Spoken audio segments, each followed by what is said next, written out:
Në vitin 1974, me orkestrën e këngëtarëve të estradës profesioniste të Shkodrës, organizuam një koncert me Këngë Qytetare Shkodrane. Drejtuesi i koncertit, që ishte njëkohësisht edhe ideatori i tij, Mark Kaftalli, pati një mendim interesant në përgatitjen e tij. E veçanta qëndronte në atë që repertori u zgjoll në një vështrim historik, që të paraqiteshin krijime këngësh sipas periudhave të ndryshme historike, duke filluar nga kënga më e vjetër, Delia Rude, e deri në krijimet bashkëkohore të autorëve shkodran. Erdhi dita e provës së përgjithshme. Siç ishte në praktikën e atëhershme, prova e përgjithshme u bë në prani të shumë njerëzve për të marrë prej tyre vërejtje dhe mendime në zbatim të ashtu quajturës vije masave. Mes të tjerëve ishin të pranishëm edhe gazetarë.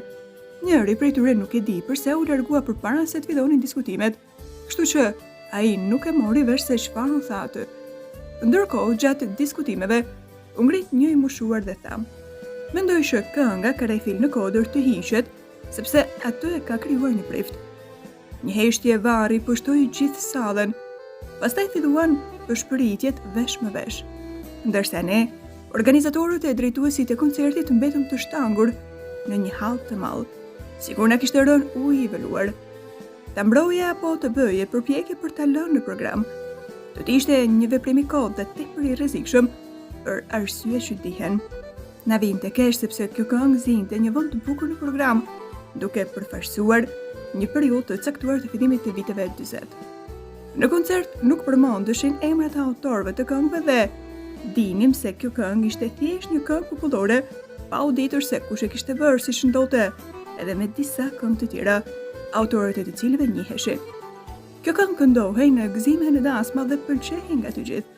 Kishte karakter erotik dhe i këndohej vajzave të bukura shkodrane.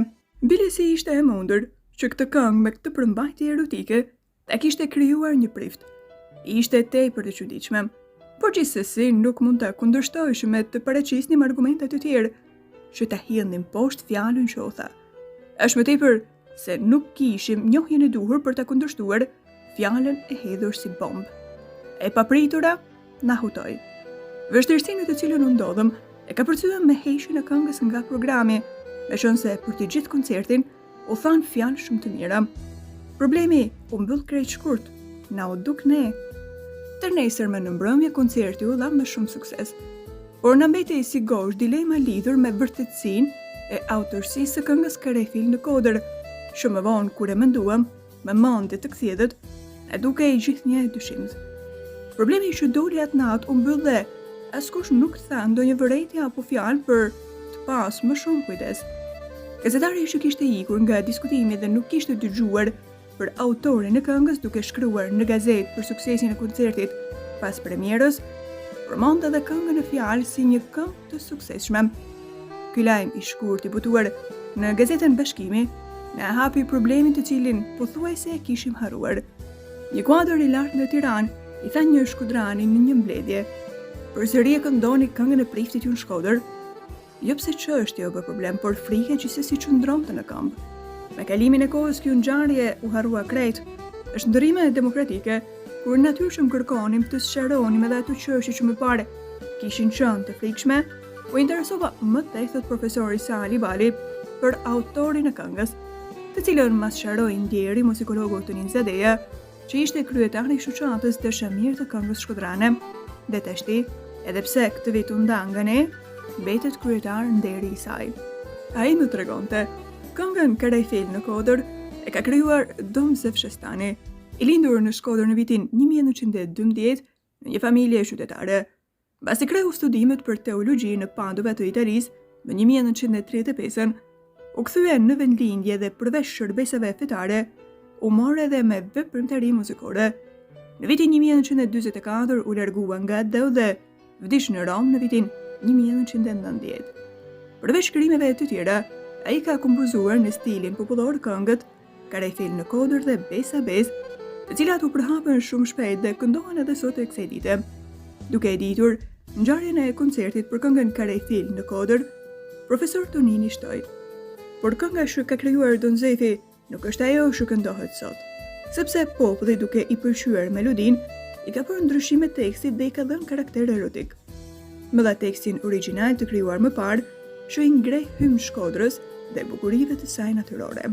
Në të dy tekstet e këtyre këngëve, lirizmi dhe bukuria e shprehjes poetike, mbështetur në traditën popullore, janë tipare kryesore i saj.